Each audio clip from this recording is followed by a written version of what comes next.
Hello students, कक्षा 5 हिंदी का तीसरा पाठ खिलौने वाला। कल हमने आपको इस कविता का भावार्थ बताया था और आज हम इसके प्रश्न और उत्तर आपको कॉपी में करा रहे हैं। तो इसका पहला प्रश्न है, तुम्हें किसी न किसी बात पर रूठने के मौके तो मिलते ही होंगे। अक्सर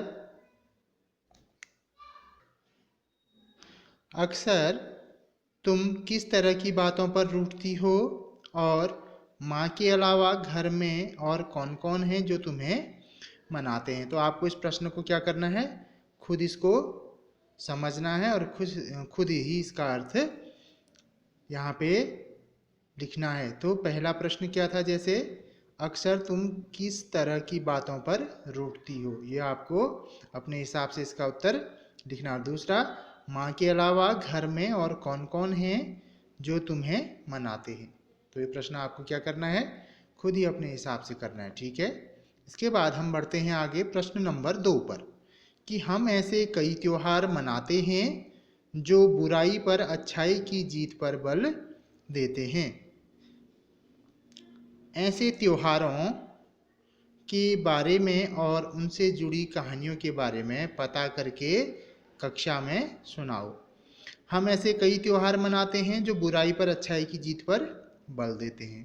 तो ऐसे त्योहारों के बारे में और उनसे जुड़ी कहानियों के बारे में पता करके कक्षा में सुनाओ। तो इस प्रश्न को हम आपको करा रहे हैं।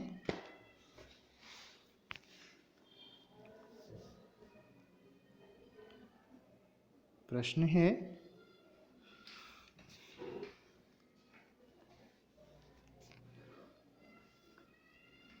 हम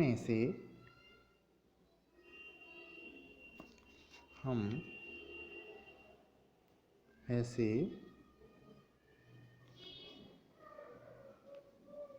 कई त्योहार मनाते हैं, कई त्योहार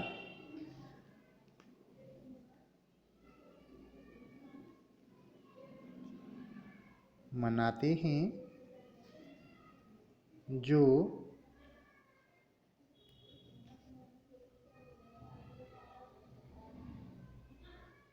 बुराई पर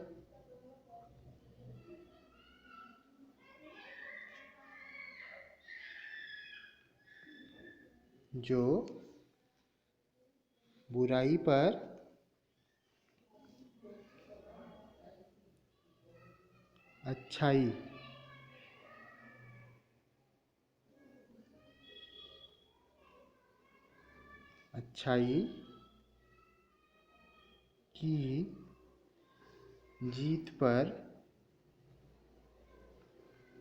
की जीत पर बल देते हैं।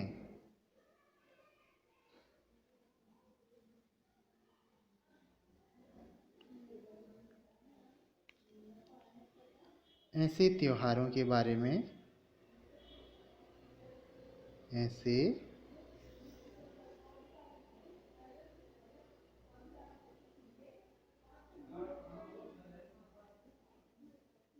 त्योहारों के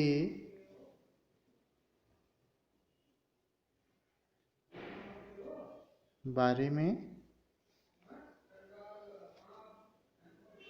और उनसे जुड़ी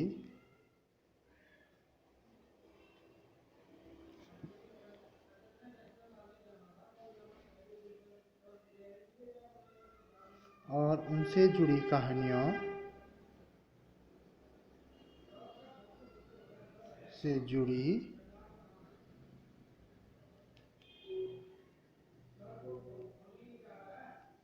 कहानियों के बारे में पता करो। के बारे में पता करो। तो हम ऐसे कई त्योहार मनाते हैं जो बुराई पर अच्छाई की जीत पर बल देते हैं। ऐसे त्योहारों के बारे में और उनसे जुड़ी कहानियों के बारे में पता करो। तो इसका उत्तर है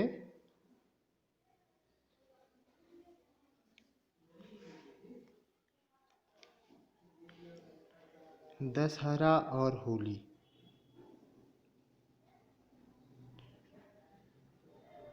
बुराई पर अच्छाई की जीत पर बल देने वाले जो त्योहार हैं वो क्या हैं? दशहरा और होली। दशहरा और होली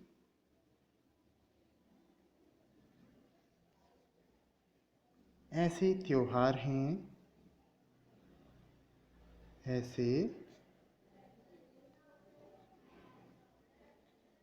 त्योहार हैं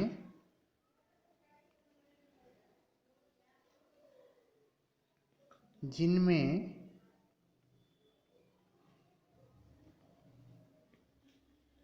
बुराई पर अच्छाई,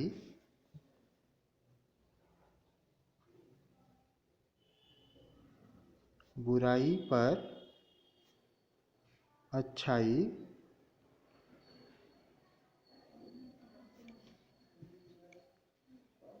की जीत पर, अच्छाई की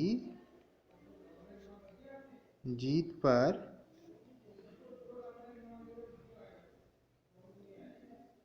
बल दिया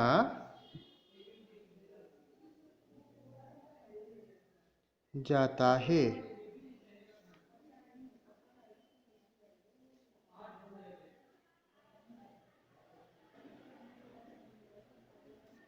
दशहरा में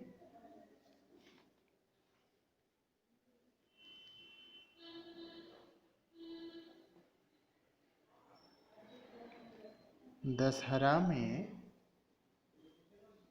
राम की जीत,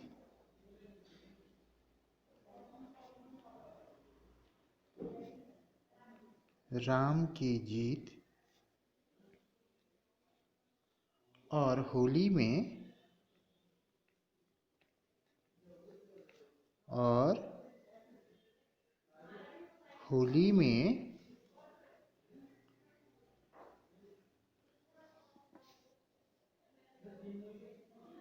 होलिका दहन की कहानी है।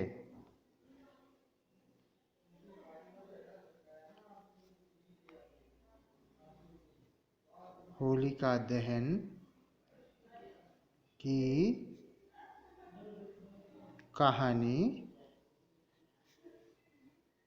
है। तो यहाँ पे दशहरा और होली ऐसे त्योहार हैं जिनमें बुराई पर अच्छाई की जीत पर बल दिया जाता है।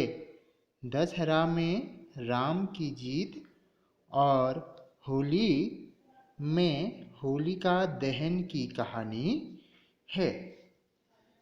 तो अब हम हेडिंग लिखेंगे दशहरा।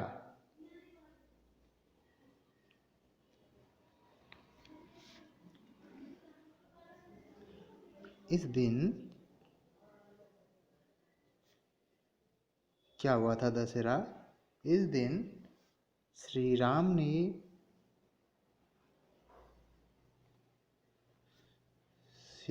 ने लंका के राजा, लंका के राजा रावण को मारकर रावण को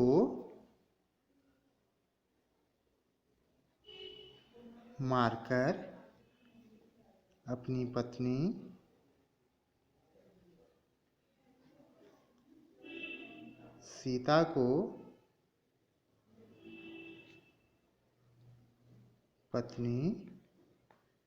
सीता को मुक्त कराया था। मुक्त कराया था। दशहरा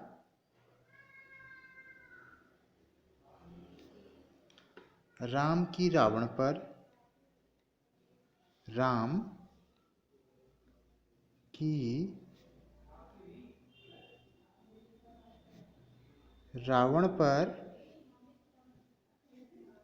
विजय राम की रावण पर विजय और धर्म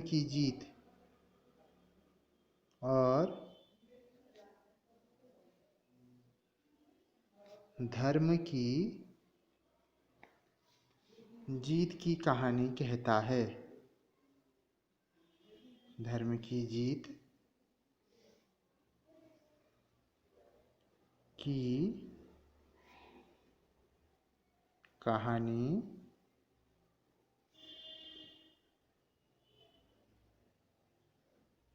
कहता है। तो एक बार फिर से इसको देखिए। दशहरा, इस दिन श्री राम ने लंका के राजा रावण को मारकर अपनी पत्नी सीता को मुक्त कराया था। दशहरा राम की रावण पर विजय और धर्म की जीत की कहानी कहता है। इसके बाद अगला है होली।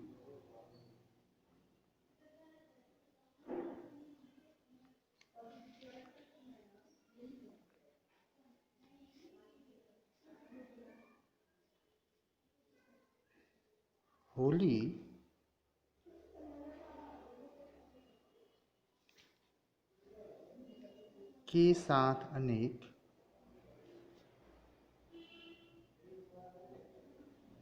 के साथ अनेक कथाएं जुड़ी हैं। अनेक कथाएं जुड़ी हैं। होली के साथ अनेक कथाएं जुड़ी हैं। कहा जाता है कि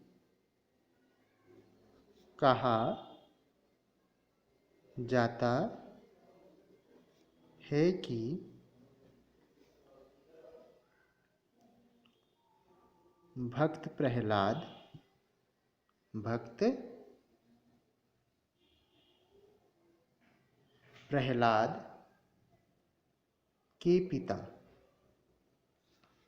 प्रहलाद के पिता हिरण्यकश्यप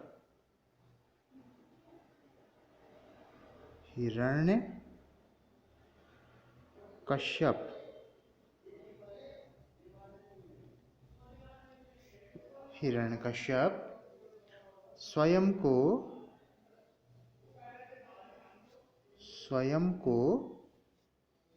भगवान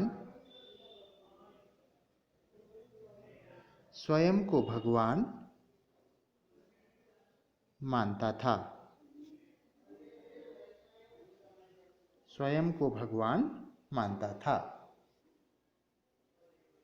इसके विपरीत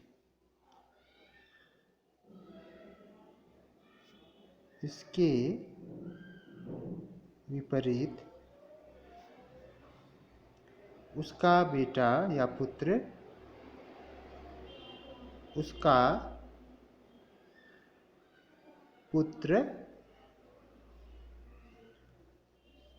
प्रहलाद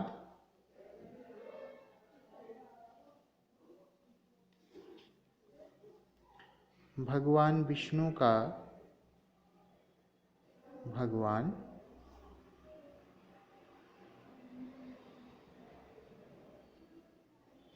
विष्णु का भक्त था। भगवान विष्णु का भक्त था।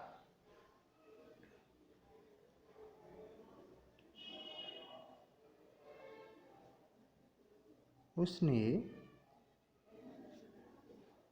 अपने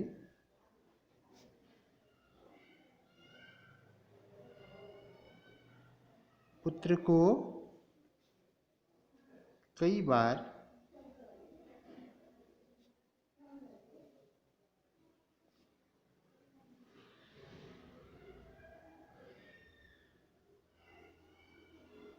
भगवान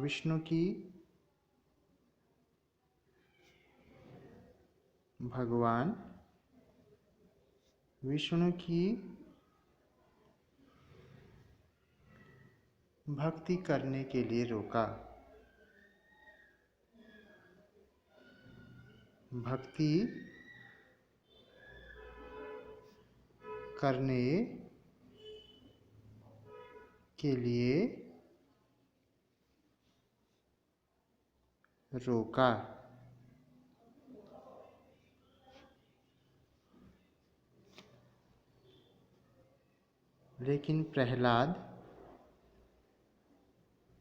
लेकिन प्रहलाद नहीं माना। लेकिन प्रहलाद नहीं माना।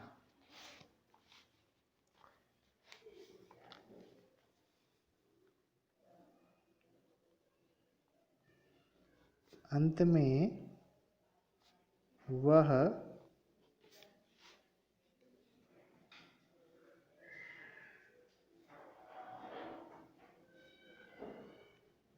तंग आकर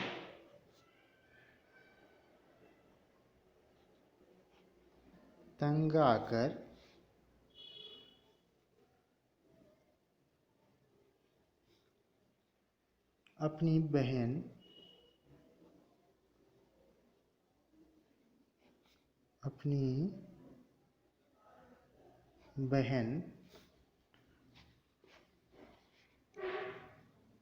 होलिका के पास गया।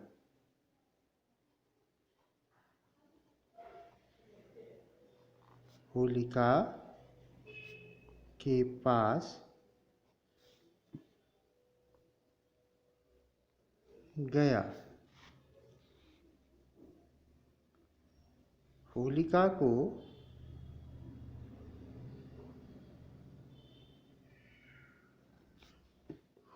को वरदान था।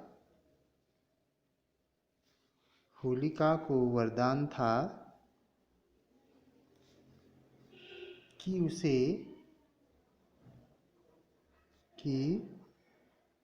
उसे अग्नि या आग जला नहीं सकती। जला नहीं सकती।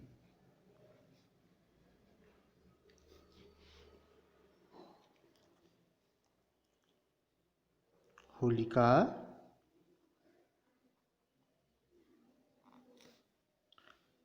प्रहलाद को लेकर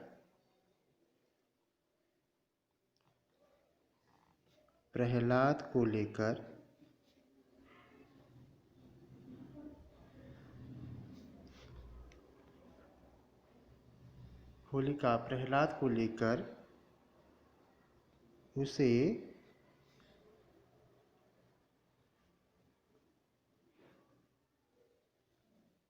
मारने के लिए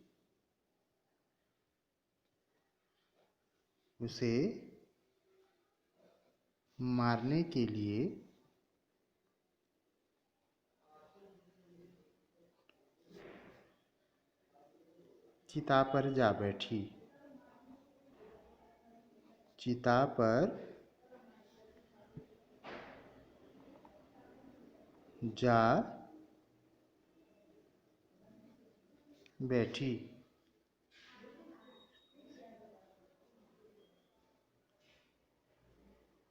भगवान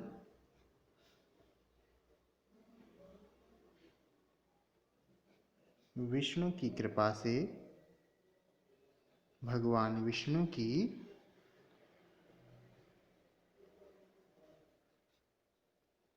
कृपा से प्रहलाद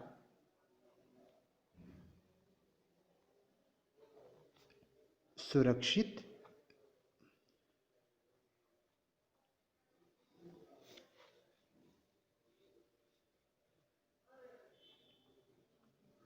बच गया। परंतु होलिका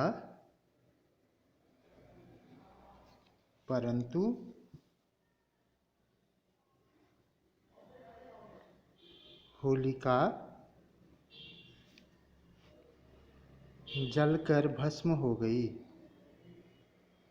जलकर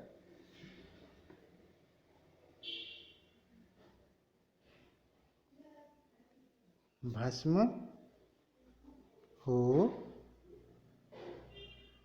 गई। उसी दिन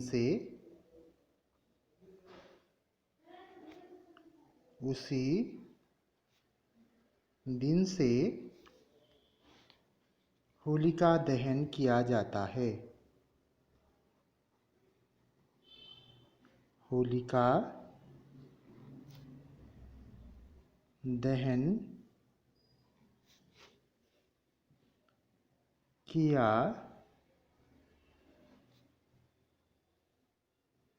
जाता है। होली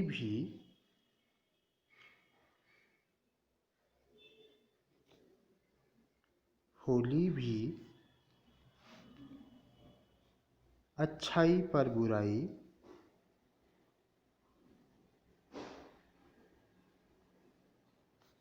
अच्छाई पर बुराई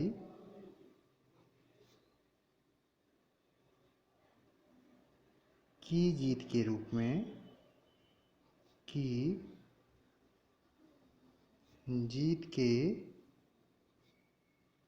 में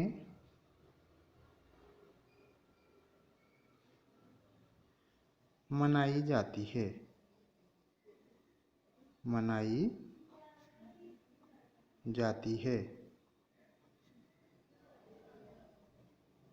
तो इस तरह से यह होली के बारे में आपने लिखा। एक बार फिर से इसको देख लेते हैं कि होली के साथ अनेक कथाएं जुड़ी हैं।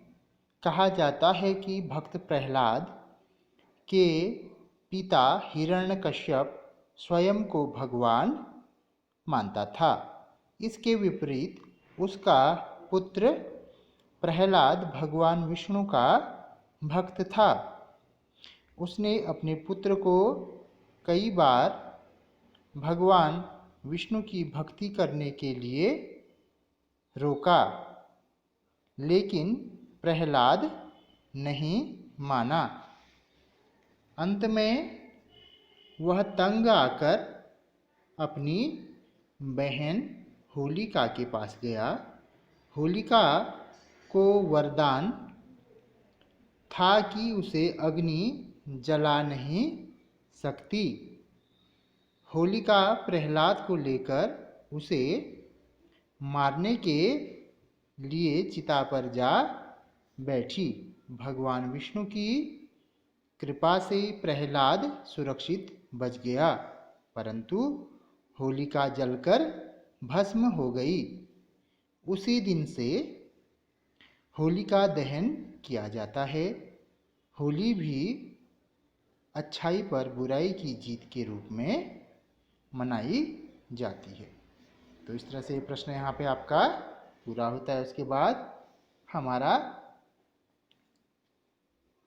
अगला प्रश्न है, तुमने रामलीला के जरिए या फिर किसी कहानी के जरिए रामचंद्र के बारे में जाना समझा होगा। तुम्हें उनकी कौन सी बातें अच्छी लगी? तो हम इस प्रश्न को यहाँ पे आपको लिखा रहे हैं। हमारा प्रश्न है,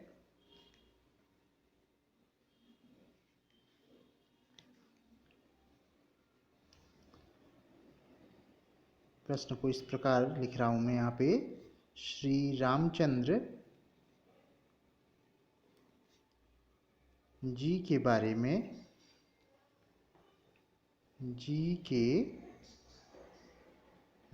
में आपको कौन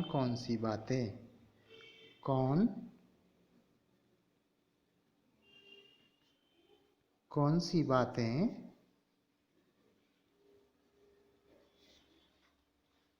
अच्छी लगी।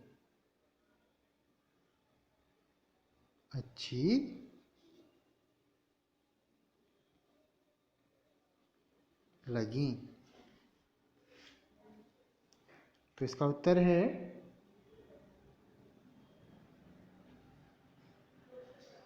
हमें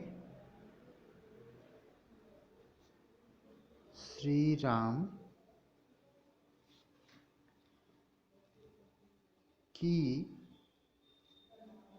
ये बातें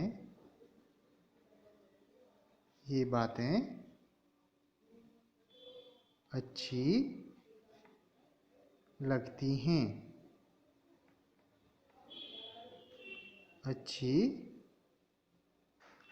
हैं। हमें श्री राम की ये बातें अच्छी लगती हैं। नंबर 1, श्री राम एक आज्ञाकारी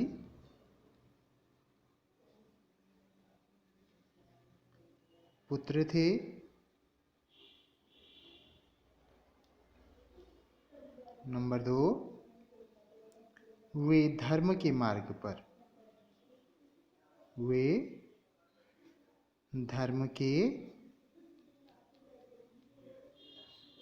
मार्ग पर चलने वाले थे।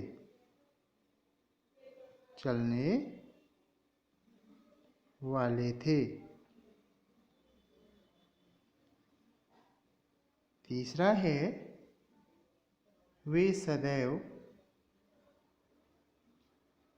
सदैव या हमेशा सत्य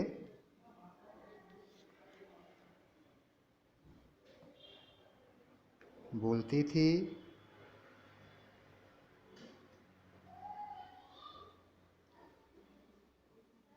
नंबर 4,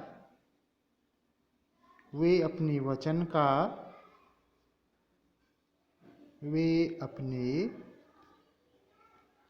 वचन का सदैव पालन करते थे।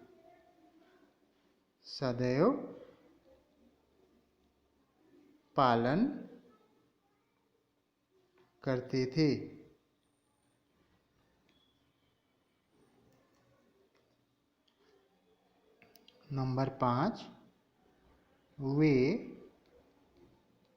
सच्ची मित्रता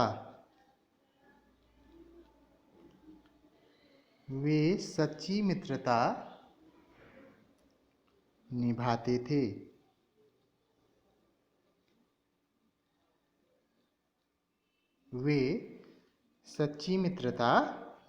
थे। नंबर 6, वे हमेशा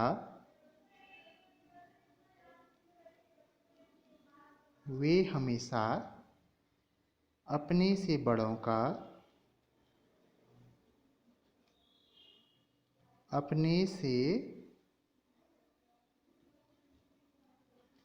बड़ों का आदर करते थे।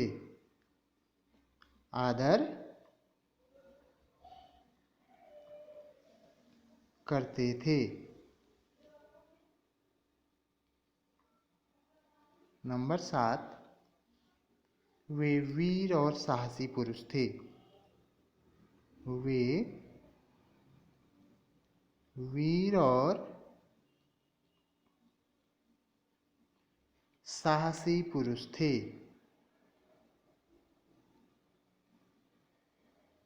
साहसी पुरुष थे। तो यहाँ पे श्री रामचंद्र जी के बारे में आपको कौन कौन सी बातें अच्छी लगी?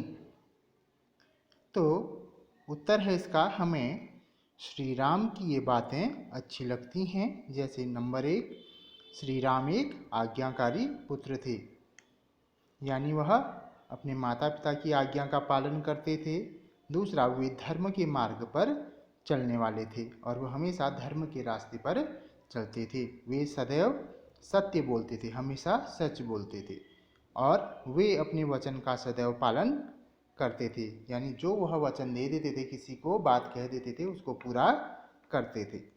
वे सच्ची मित्रता निभाते थे, वो एक बहुत अच्छे मित्र भी थे। वे हमेशा अपने से बड़ों का आदर करते थे। हमेशा ही श्री राम जो है अपने से बड़ों का क्या करते थे? आदर सम्मान करते थे। वे वीर और साहसी पुरुष थे। तो इस तरह से ये श्री राम के बारे में हमें ये बातें अच्छी लगती हैं। आपको भी इनको अपने जीवन में इन बातों को क्या करना है? अपने जीवन में इनका प्रयोग करना है और आपको भी श्री राम की भांति ही एक आज्ञाकारी पुत्र बनना है और क्या करना है? हमेशा धर्म के मार्ग पर चलना है, हमेशा सत्य बोलना है और अपने से बड़ों का हमेशा सम्मान करना है। इसके बाद हमारा अगला प्रश्न है,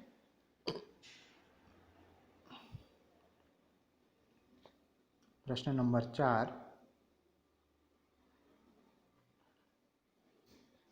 कि नीचे दिए गए भाव कविता की जिन पंक्तियों में आए हैं उन्हें छांटो।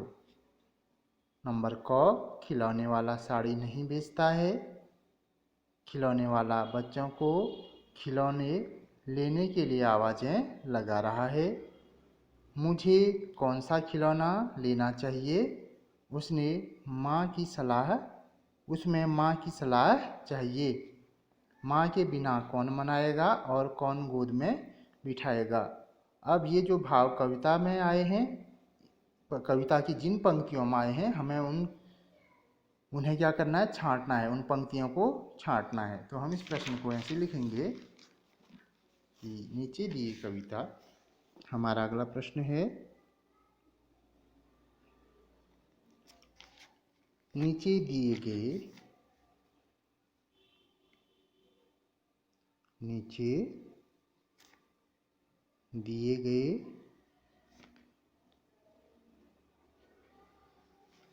भाव कविता की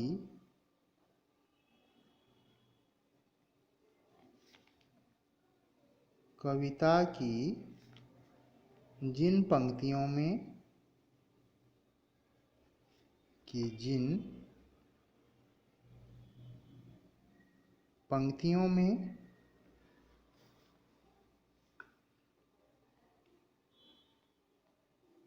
आए हैं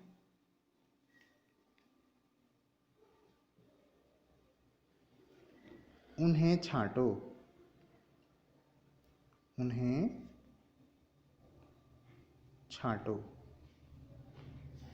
नीचे दिए गए भाव कविता की जिन पंक्तियों में आए हैं उन्हें छांटो। तो क है खिलौने वाला,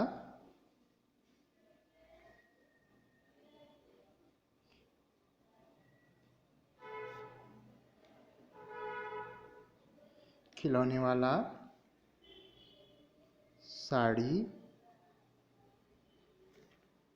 नहीं बेचता है,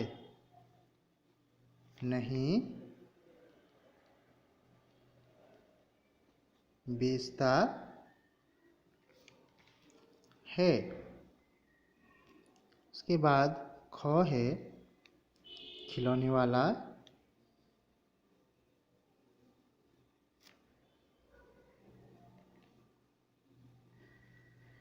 खिलौने वाला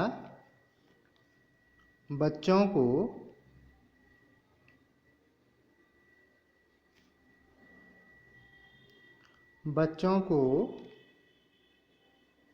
खिलौने लेने के लिए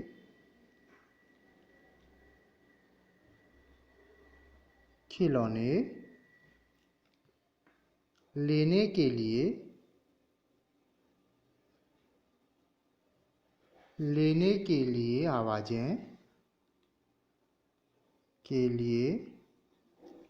आवाजें लगा रहा है, आवाजें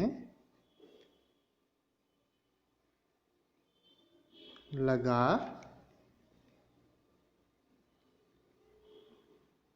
रहा है। खिलौने वाला बच्चों को खिलौने लेने के लिए आवाजें लगा रहा है। तीसरा है मुझे कौन सा खिलौना लेना चाहिए, मुझे कौन सा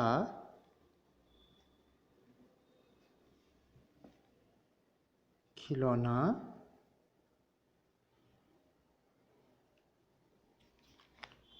लेना चाहिए, लेना चाहिए। उसमें माँ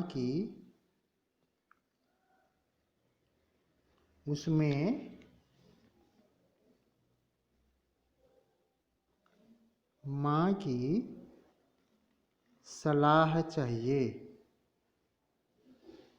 माँ की सलाह चाहिए। मुझे कौन सा खिलौना लेना चाहिए, उसमें माँ की सलाह चाहिए। और चौथा है माँ के बिना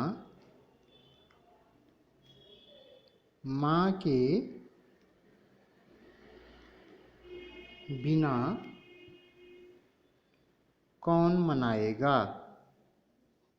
कौन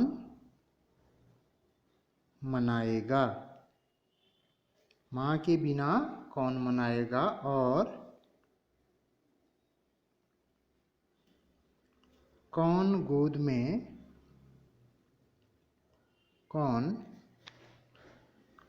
में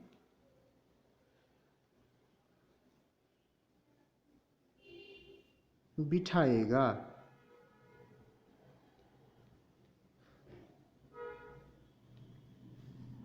माँ के बिना कौन मनाएगा और कौन गोद में बिठाएगा। अब यह जो भाव हैं वो कविता की किन पंक्तियों में आए हैं, उन्हें हमें क्या करना है, छांटना है। तो हमें इसका उत्तर लिखना है।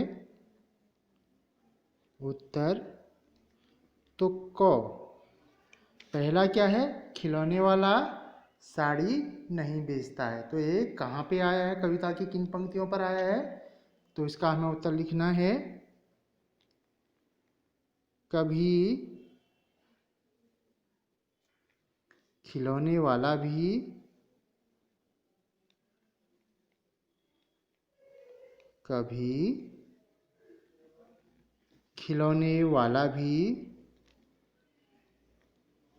माँ क्या साड़ी ले आता है, क्या साड़ी ले आता है। तो यह भाव कविता की इस पंक्ति पर आए हैं कि कभी खिलौने वाला भी माँ क्या साड़ी ले आता है। उसके बाद ख है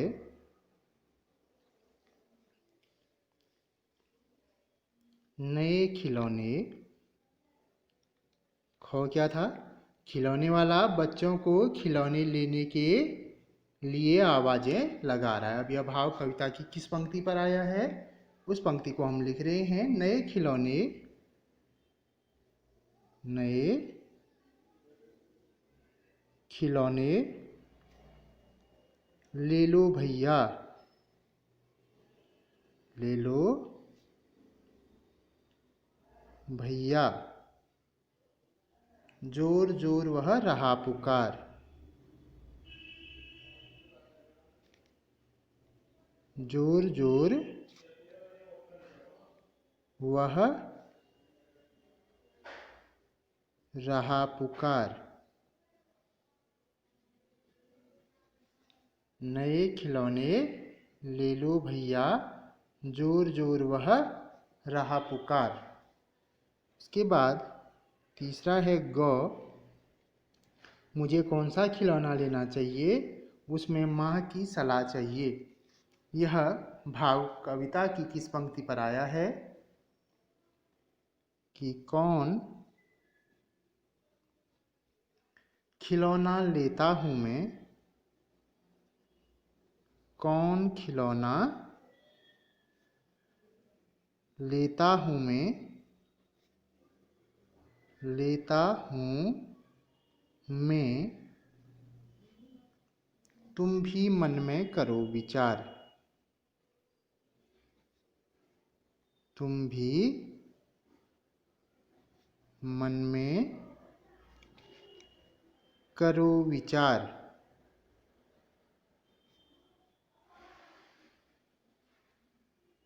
करो विचार। तो यह भाव कविता की इस पंक्ति पर आया है कि कौन खिलौना लेता हूँ मैं, तुम भी मन में करो विचार। और उसके बाद घ है माँ के बिना कौन मनाएगा और कौन गोद में बिठाएगा। तो इसका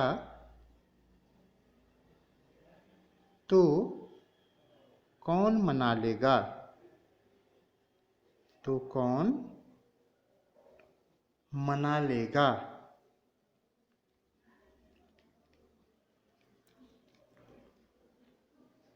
कौन प्यार से बिठा गोद में, कौन प्यार से बिठा गोद में,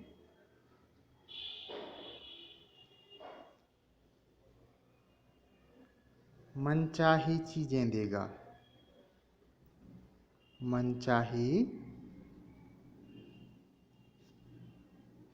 चीजें देगा। तो यह भाव कविता की इस पंक्ति पर आया है। तो कौन मना लेगा, कौन प्यार से बिठा गोद में, मनचाही चीजें देगा। एक बार फिर से इसको देख लेते हैं कि नीचे दिए गए भाव कविता की जिन पंक्तियों में आए हैं उन्हें छांटो। जैसे खिलौने वाला साड़ी नहीं बेचता है, तो यह कविता की किस पंक्ति पर आया है। कभी खिलौने वाला भी माँ क्या साड़ी ले आता है। दूसरा क्या था, खिलौने वाला बच्चों को खिलौने लेने के लिए आवाजें लगा रहा है। तो यह भाव कविता की कौन सी पंक्ति पर आया है। नए खिलौने ले लो भैया, जोर जोर वह रहा पुकार। उसके बाद तीसरा है मुझे कौन सा खिलौना लेना चाहिए, उसमें माँ की सलाह चाहिए। यह भाव कविता की कौन सी पंक्ति पर आया है। कौन खिलौना लेता हूँ मैं, तुम भी मन में करो विचार। और उसके बाद चौथा है माँ के बिना कौन मनाएगा और कौन गोद में बिठाएगा। कविता का यह भाव किस पंक्ति पर आया हुआ है। तो कौन मना लेगा, कौन प्यार से बिठा गोद में, मनचाही चीजें देगा। तो इस तरह से आप इस प्रश्न के उत्तर को अपनी कॉपी में करेंगे। आज के भाग में हम आपको यहीं तक के प्रश्न उत्तर करा रहे हैं। अगले भाग में हम आपको इस पाठ के अन्य प्रश्न उत्तरों को कराएंगे।